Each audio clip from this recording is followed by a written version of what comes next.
Hello everyone, my name is Tim Ernst. I'm very excited. I have a special guest today. This is someone who I've looked up to, someone that I actually met in person in Canada. I attended one of his events that he had called Live Large Live, and I'm just going to introduce him to you. He has an honors in kinesiology degree. He has a P1CP level 1 and 2 certified. He is also a biosignature modulation practitioner. He also has a certification in precision and nutrition, and he is also a WBFF Pro Fitness model. Please welcome everybody, Vince Delmonte. Hey Tim, thanks. Thank you. We're so glad and excited that you could be here today. And we're just going to dive right in, and we have many questions to ask you. But one question I have for you is that we all have a story.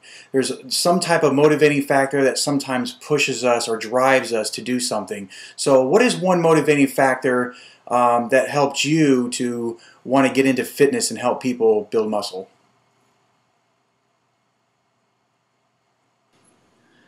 Well, for me, it all started when I was 22 years of age. I just finished 10 years of competitive long-distance running through high school, through university, and I pretty much found my identity in the success of my running. I also did very well in triathlon, represented Canada in my prime, and I was always known as that lean running machine. And when I was done university, I essentially needed to,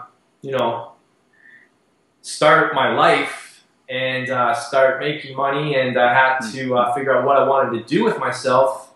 And I hung up my running spikes because I'd run out of eligibility. And to be frank, I was just sick and tired of being nicknamed Skinny Vinny all through my high school days and all through university.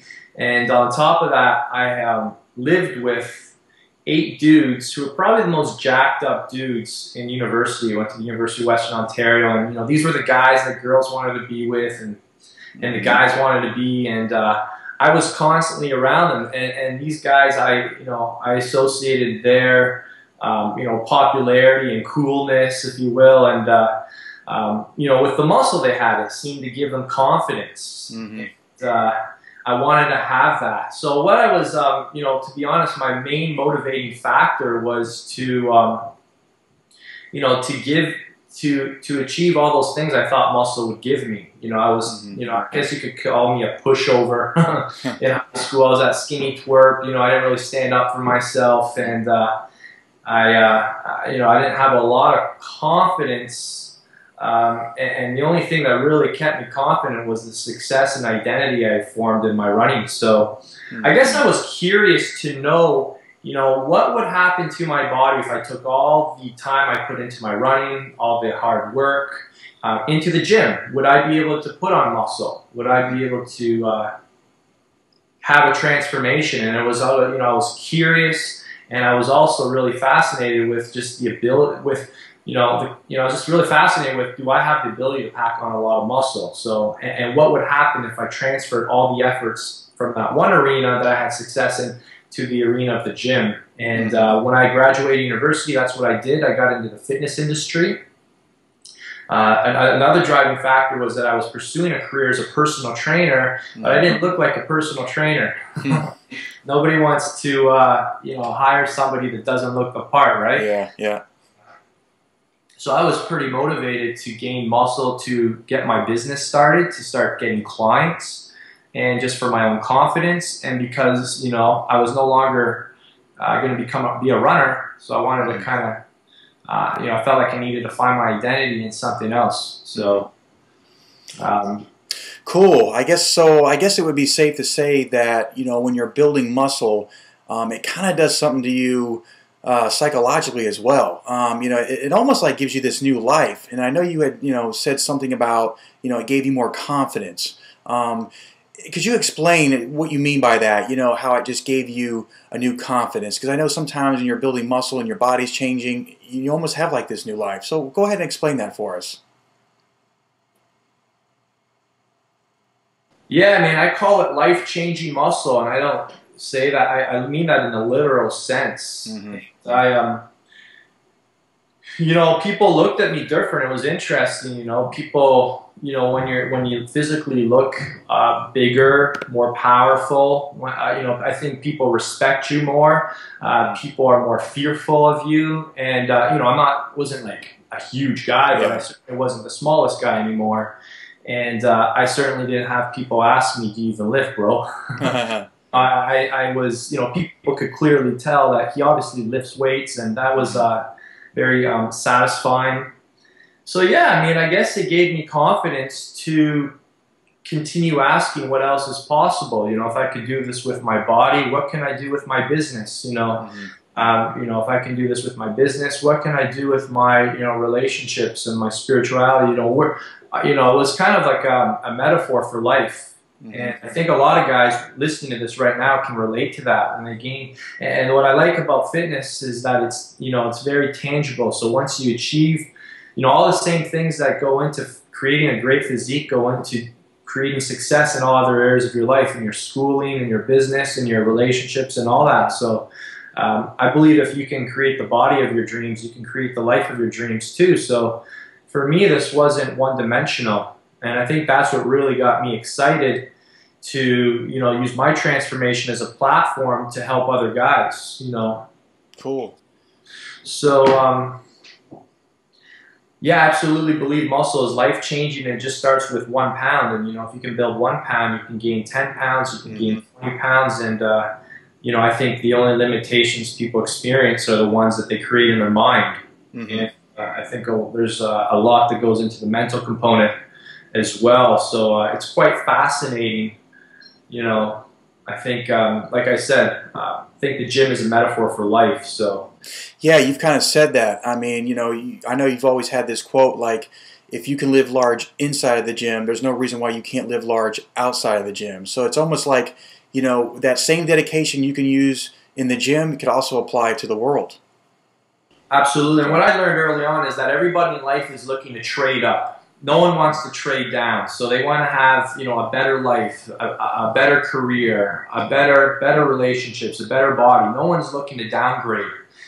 So, you know, when you want to influence somebody with your beliefs, with your ideas, with your approach to any area of life, especially if you have things you want to influence people positively, you have to understand that people are going to judge you physically within the first few seconds. So, you know, I took that very seriously, and I wanted to ensure that when I start giving advice, people look at me and say, well, this guy's got it together physically, so maybe he's got something else to say in this area of life, in this area of life. So, you know, I've just found that it's very important to be, to have integrity in all areas of your life and not just one. You know, I think people really look at the whole these days. They're not, you know, for me, I don't want to take business advice from a guy who's, you know, going through a divorce and his, you know, his kids, you know, aren't, you know, part of his life. And, you know, I want to take a business advice from somebody who's, you know, got it all together. Same thing physically. I don't want to take physical advice from somebody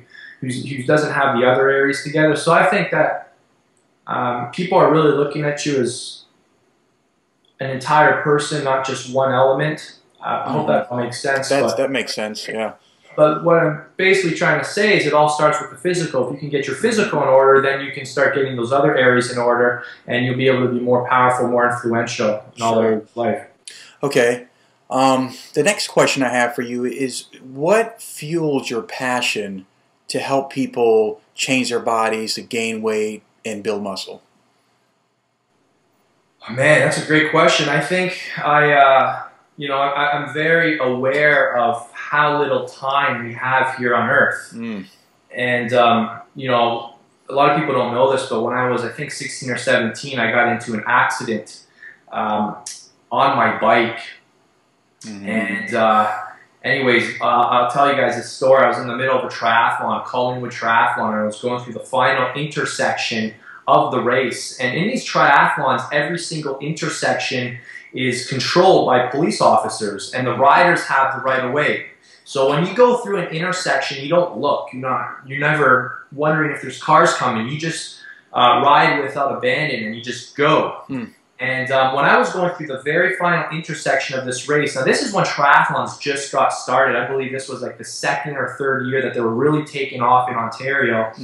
And I was actually I was at the front of the pack, and out of the corner of my eye, I noticed a big truck going through the intersection, like literally, I would say about 20, 30 feet in front of me, and I thought it was very, very odd, and it went through, and as soon as that truck passed, I continued going because I knew I was going to be able to, you know, just pass it from its back. I couldn't see a smaller truck on the other side, and as soon as that big truck went by, the next thing I knew, I was lined up with a car, and I got hit by a car, and you know, it was a fluke. It was a fluke accident. It should never happened. And I got knocked off my bike. I went across the pavement. I got a huge gash on my side, and I got up thinking I'm going to finish the race, and I collapsed right away.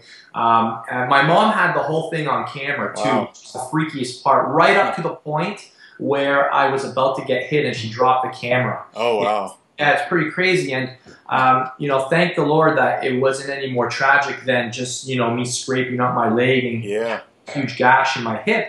But it was a reality. It was a huge wake-up call to the scarcity of life and how short and, you know, how fast life can go by.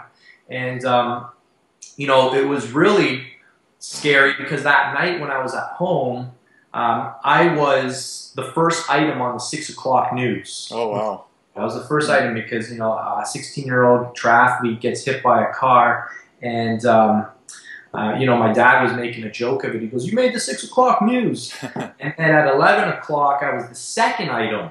Wow. You know what the first item was? Some guy who got killed. Oh wow. My dad was, you know, he was like, "Vince, if you got killed, you would have made it twice." It had been the first item on both the 6 and 11 o'clock news, and you know, at that point in my life, I wasn't living the way I wanted to. You know, I wasn't. If I had died that day, I wouldn't have been remembered for the things I wanted to be remembered for. Wow. And that day really rocked my world, and it really shook me up. And you know, there was supposed to be 2 police officers on duty. The funny thing is one of them was literally, this is not a joke, he was on his donut break. And the whole case went to court, and you know, my beautiful bike got trashed, and you know, anyways, that event really got me to start thinking about my legacy, and you know, if I had died that day, how would people remember me? And those aren't things most, you know, typical 16-year-olds probably think of. And I started asking myself, you know, how do I want to live my life? How would I live my life each day if it was my last? And you know, becoming the best version of myself physically was the first thing I wanted to do, and I knew that would be a stepping stone to doing things in other areas of life. So I think one of the things that fuels my passion, to answer your question, is to recognize that we're not here for a very long time. We have a very short, I mean, we're literally a heartbeat away from death. And that's true. And we could be taken home any moment. And you know, I really want people to make the most of their life. You know, I hate seeing people waste their life and not making the most of their talents and resources and their gifts, and you know, the blessings that they have and the opportunities that they have. And I really believe that helping somebody with their physical life, getting that in order, is a stepping stone to starting to move in a positive direction in other areas of life. So I think for me, I'm very passionate about seeing guys fulfill their potential. I'm very passionate about seeing guys just, you know, living large, excelling, and you know, not living a mediocre life. And I think that's what really gets me fired up, and just being relentless and prolific every single day with what I know will keep people motivated and inspired. And that's why I email my people every day. I post on Facebook all the time. I do videos every day, and you know, I push people to order my programs because I know making those decisions are going to force you to take action and make you accountable. And I know it'll ultimately benefit the end user more than it'll benefit me. So I guess that's that's really good. Long-winded answer, but that's one of the things that really fuels me.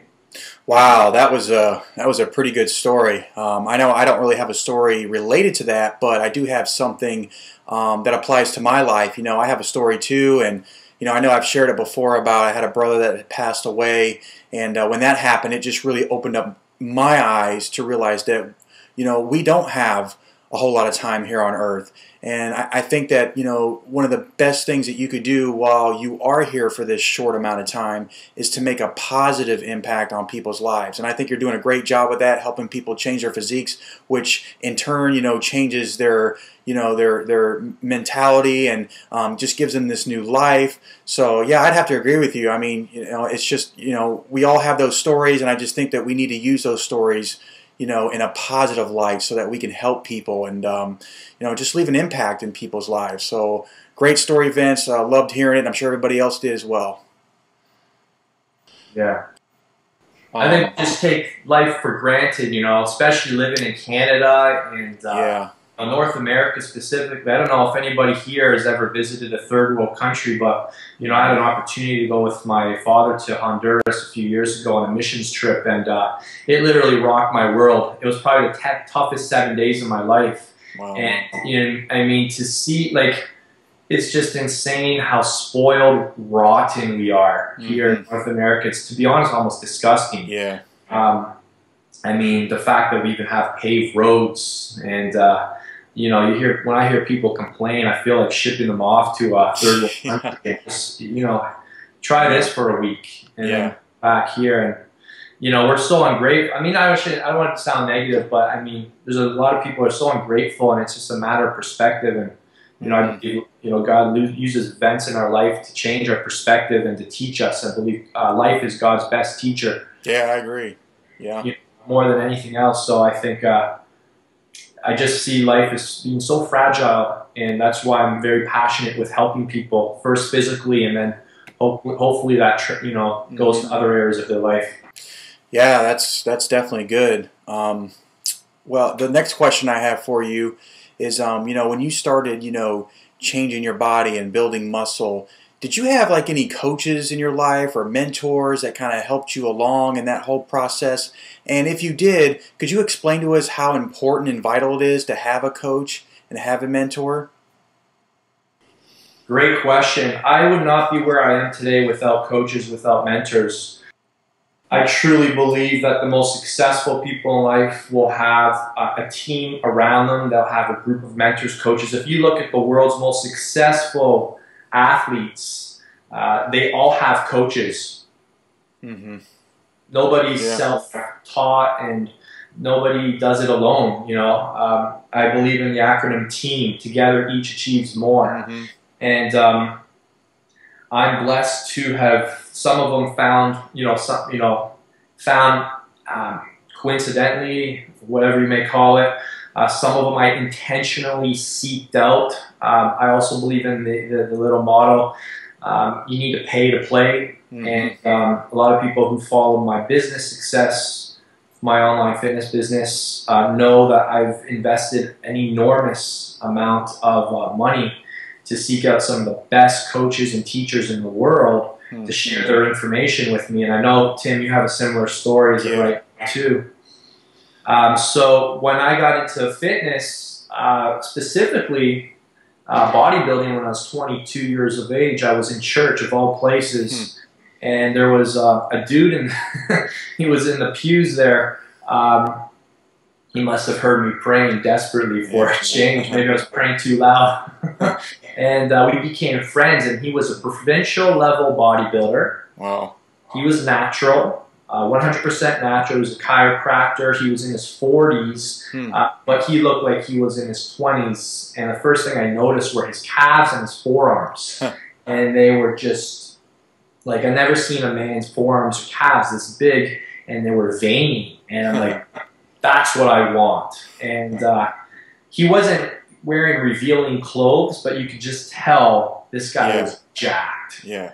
And anyways, long story short, I started picking his brain, and he started telling me how to build muscle. And it was very different than what I'd read in the magazines and on most of the websites. And most people watching this probably know my story. I gained 40 pounds in the first 6 months of my I've ever, consistently working out with weights. And, I contribute a lot of that to having somebody tell me what to do, and I didn't question it. I asked him why this way every once in a while, but I really just did what he told me. And I went from 149 to 190, 24 weeks, from May 4th, 2002 to October 26th, 2002, I'm sorry.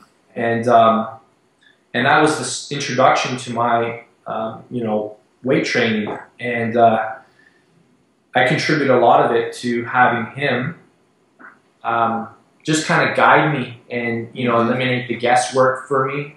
And I would say, coming from a running background where I had a coach all through high schools, it made sense just to do what the coach told me to. Yeah. So yeah, I think anybody who's not working with a coach is short.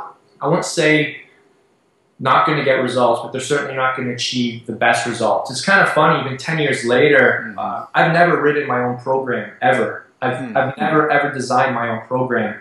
I always go to someone else to design my programs. And one of the reasons I do that is because they always will prescribe things to me that I would never prescribe on myself. And I find that there's something magical about having someone write a program for you. There's more accountability. There's something that it's kind of mystical. It's like somebody wrote this for me, and it feels more personalized, and whatever it may be, maybe placebo. I find that I get better results when someone writes me a program and hands it to me, as opposed to me trying to set something up on my own. So yeah, one thing I think I've discovered when it comes to that is people tend to stay in their comfort zone. They tend because it's human nature to kind of stay there, and you almost kind of need someone else to give you that extra push. Because human nature, we just kind of stick with what we know. We do the same thing over and over and over.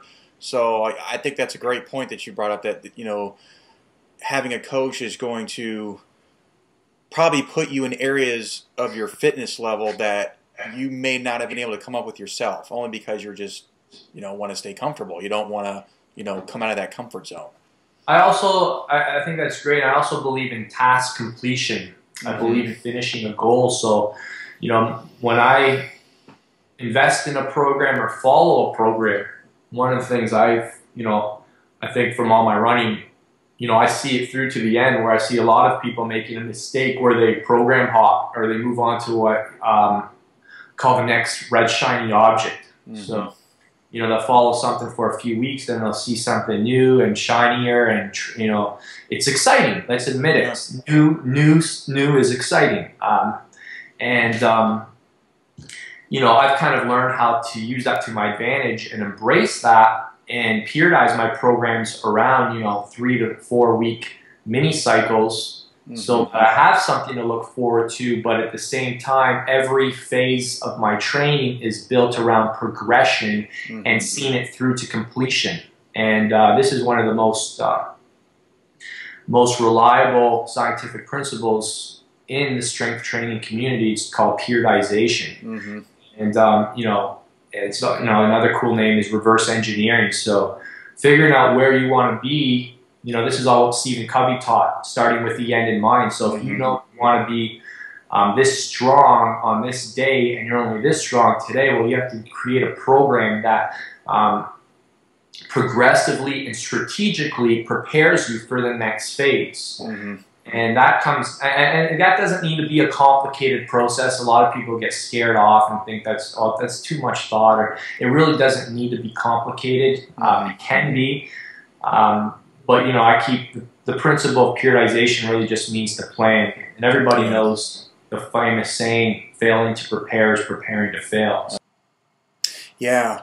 Now, I guess leading into the next question. Now, what other challenges do you see people have when it comes to, building muscle? I guess that could be one of them, not having a mentor or a coach. But what are some of the other challenges that you see when it comes to, people just trying to, build a better physique and just gain weight and build muscle?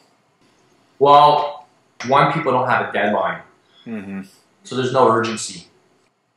It's like, what's the point? Why do I need to go to the gym today? I'm not working against the clock. So something magical happens when you set a deadline. That's why you see physique athletes probably get bigger and leaner each and every year because they're constantly setting deadlines for themselves. Yeah, I guess that can kind of go along with when you're working as well. I know for me anyway, you know, when I'm working, I always use the clock as kind of like my deadline. You know, I'm always conscious of time, and I realize that I have a certain amount of time to complete all the tasks that I have for the day. So I'm always aware of the clock. I'm always like under that time, and I'm always trying to beat the clock, if you want to say. I know it's really helped me just to finish things, and it also helps me to become a little more productive as well. Yeah, that's great. I think another thing people fail to do is make appointments with themselves. Mm-hmm. So just like anything else in your life, you need to schedule when you're going to work out. And now people who have, you know, turned this into a lifestyle have probably just made it a natural habit. Mm-hmm. You know, for me, it all starts off with never going to bed unless I have scheduled when I'm going to work out the next day. So, you know, my dad talks about living a life of design, living life by design, not by default. Mm-hmm. People just live their life by default. They don't plan anything. So appointments with yourself, literally scheduling in what time you're going to work out the next day is huge. Mm-hmm. Yeah, and probably preparation as well. I mean, I know for me, you know, I've got my gym clothes already in my bag, my shoes, and I prepare that all the night before. So when the morning comes, I get in my car, I go to work, I have everything that I need. To go to the gym. So yeah, I definitely agree that, you know, you got to prepare. Preparation is part of the whole piece of the puzzle. Absolutely. I think another thing too is not acknowledging that the training process is not just science, it's also an art. Mm-hmm. And in my opinion, it's actually even more of an art than science. Mm-hmm. So, you know, the big thing these days on the forums and YouTube and anywhere is this whole concept of bro science. Yeah, I thought you were going to bring that up, yeah. And I think what I've learned is a lot of people that throw this term around are probably the most closed-minded individuals I've met. Mm-hmm. They really limit their gains because everything... anyways, I don't want to rant here, but what I want people to understand is that science absolutely has a place, and you know, despite the dominance of, you know, sports science and its importance, I think that you know, science has a lot of limitations. Has a lot of limitations, and I think the big thing is that problem with it is it doesn't match the needs of each trainee's each individual. So every trainee has certain personalized things they need to address. Their recovery ability, their genetics, their training age, their goals, their deadline, how often they're training. There's so many individual training factors that need to be considered before applying the science to yourself. So what I would suggest people start to think about is that intuition is more important than science. Yeah. You know, I think that a lot of people don't have enough courage to make their own training decisions. They don't understand the importance of looking at their own body as a self-experiment, and that the most important research out there is the research done on yourself. And I believe that a lot of things can be learned through testing. Now, we ultimately want to go to science first to get an idea of, you know, where to start, but then we have to give ourselves permission to, you know, keep what works and throw away what doesn't. And Bruce Lee talks all about this, and I think it was one of the most helpful philosophies I gained early on. And, you know, there's a lot of things that people would tell me. You know, it was funny because, you know, a lot of people will say static stretching before a workout is going to make you weaker. Yeah, there's a lot of controversy on that, the stretching. I set a PB in my deadlift stretching an hour before. Wow. You know, things like that. You know, there's a lot of research that says doing cold therapy increases cortisol, and that it's actually not healthy. I actually find that improves my rate of recovery and performance. So you know, I mean, I could go on and on. Yeah. And you know, someone would say to me, well, Vince, that's bro science, but I have results to prove otherwise. So I'm not attached, and I have no problem sharing things that have worked for me, and not just me, but on literally hundreds of in-person clients and thousands of online clients, people who follow my methods, and saying, well, this is what's worked for the majority of these people. And the reason I have no problem doing that is because I'm attached to one thing, and that's results. People come to me and they say, Vince, I'm looking to get a result. They don't say, you know, they don't put it, say, but it has to be all science-based. Yeah. I don't want to follow anything that may not be, you know, it doesn't work like that. So, to be honest, I see very, you know, I don't get involved in study wars or academic debate. You know, a lot of people like to do that, but I find like I find that it's a revolving door. It goes nowhere. I'm probably one of the most well-read individuals. I mean, I don't know if you guys can see my bookcase. But I mean, a lot of those are, over a third of those books are all on training, really well-researched, heavily scientific books. Courses, certifications. So I value science absolutely, but I only believe it's one part of the puzzle. It's just one piece of the puzzle, and I don't let, you know, I'm not going to wait for a study to verify something that I'm finding that's getting me results today in 5-10 years, and I'm not afraid to share that with people too. So a lot of people get their panties all tied up in a bunch when, you know, whatever, you know what I'm saying? I don't want to rant anymore. But a lot of things, you know, there's a lot of things you want to be aware of. You know, I mean, a lot of studies are poorly designed. You know, they draw shady conclusions. You know, a lot of studies even done on animals like rats. You know, they rarely apply to humans in a reliable manner. In a reliable manner. You know, a lot of, and let's just be honest. I would say 99% of people out there don't even have the frame of reference or knowledge or background necessary to interpret studies. You know what I mean? Now, with all that said, I don't want to discredit. I mean, there's obviously laws of physics. There's laws of there's you know, laws of biomechanics that are going to apply to, you know, specifically the way you train, the way you move a weight that is more optimal, more efficient, and it's just irrefutable. It's not open to debate.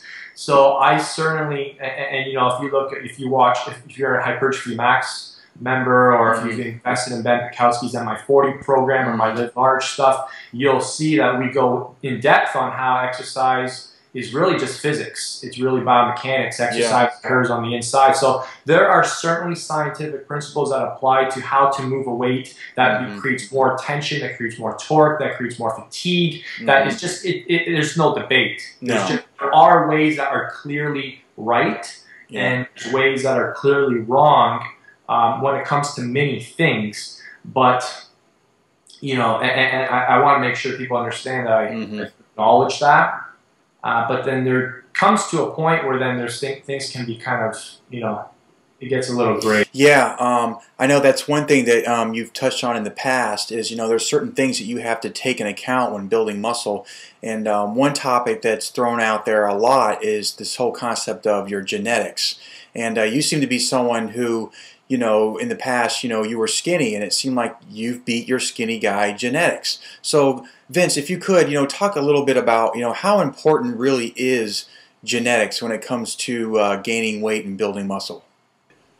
To be frank, who cares? You know, I mean, you can't control it.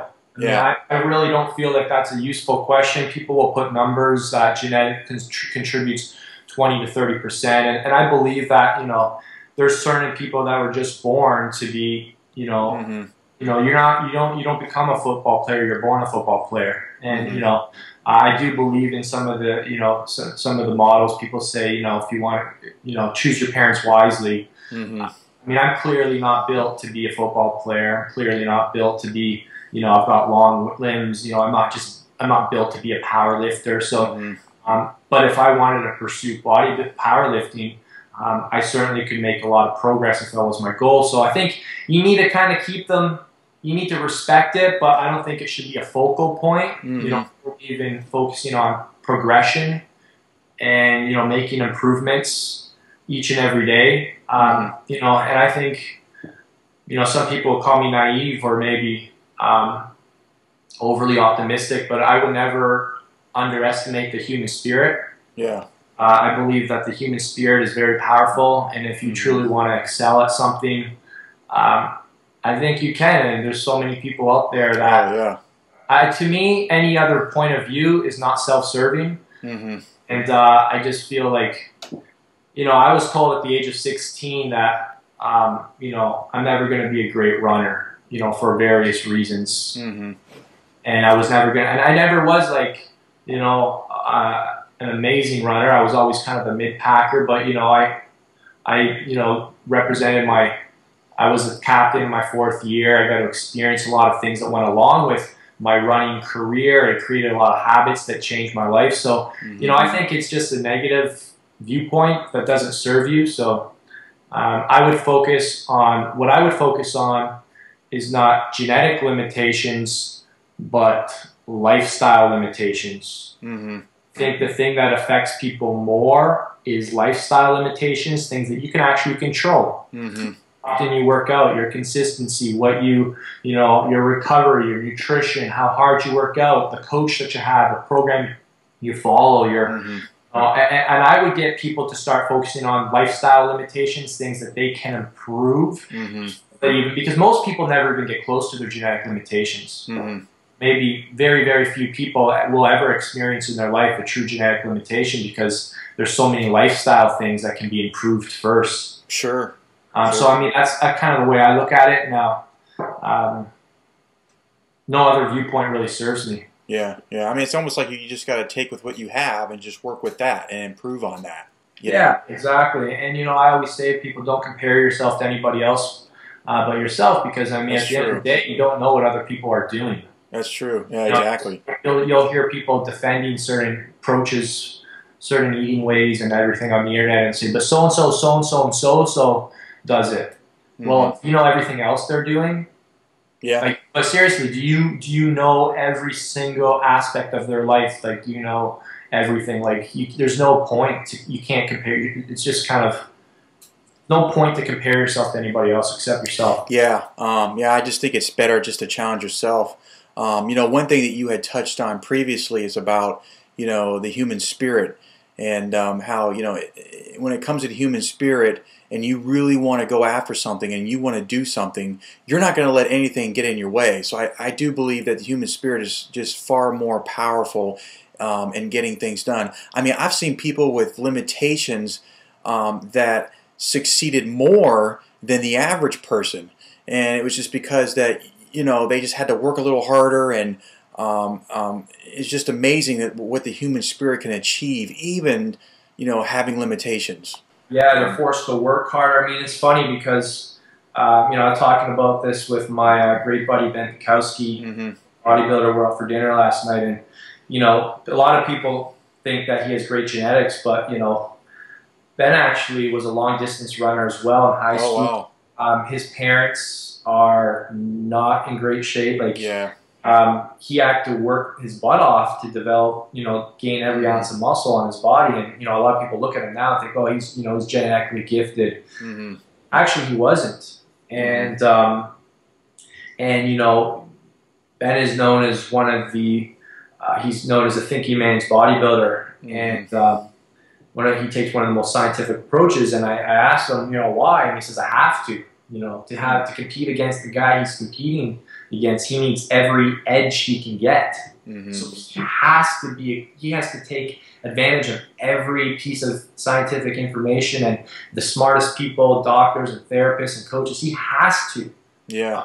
So if it's forced him to become more educated, which has given him an advantage. So I think he's a great example of somebody who has made the most of his limitations, just like we all can.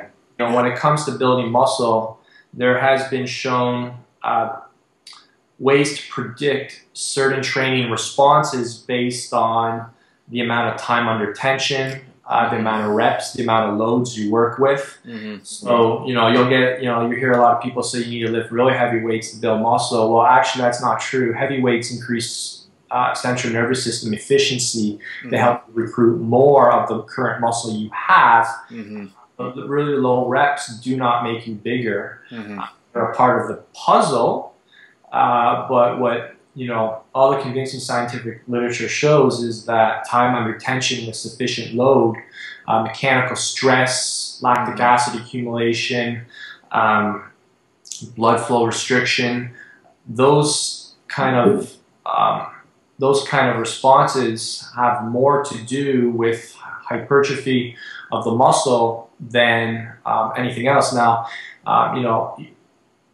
ultimately, to achieve your full muscle building potential, you need to stimulate all muscle fibers. High threshold type 2B, but even the low threshold type 2A. And different rep ranges, different loads, different times under tension are going to influence that. So just to say, to go into the gym, what most people do is it's kind of like throwing darts at the board. Yeah. And they're doing it they're not just throwing darts at the board, but they're doing it blindfolded. Just hoping they hit something.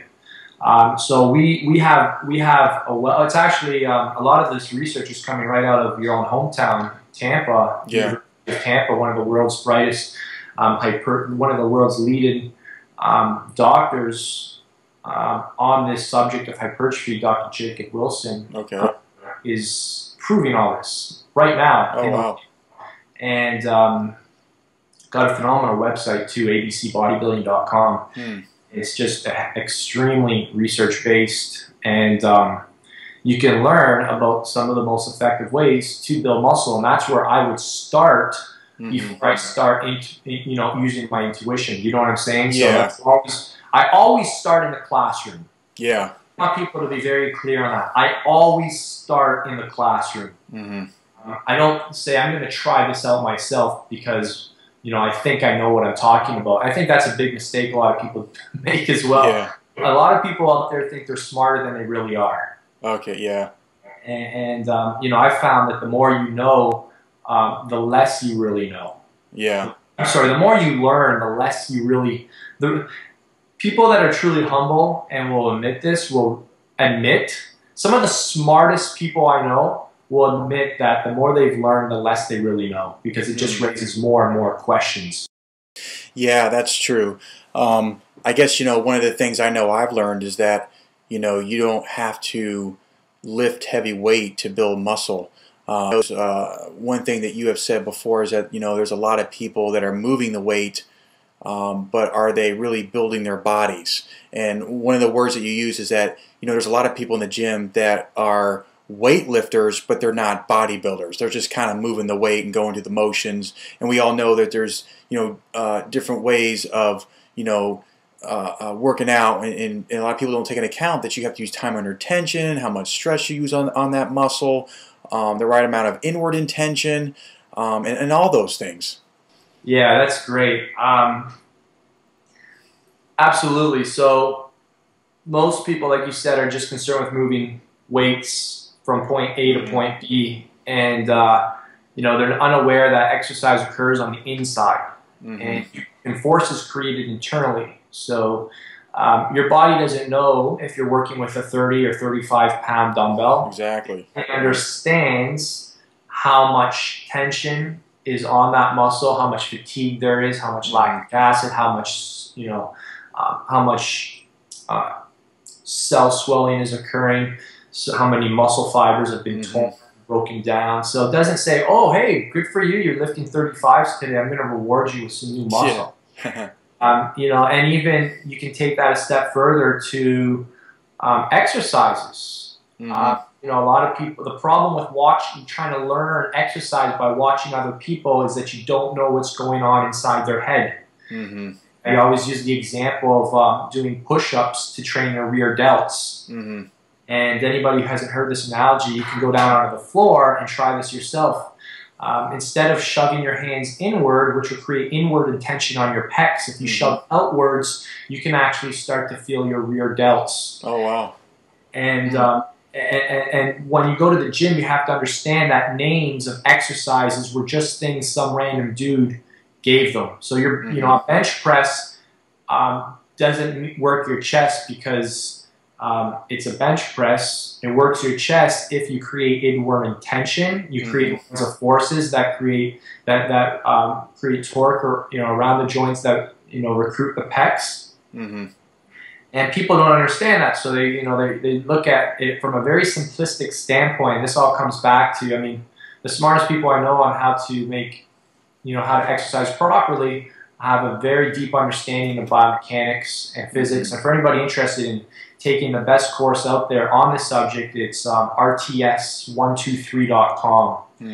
RTS123.com stands for Resistance Training Specialist. It will literally rock your world.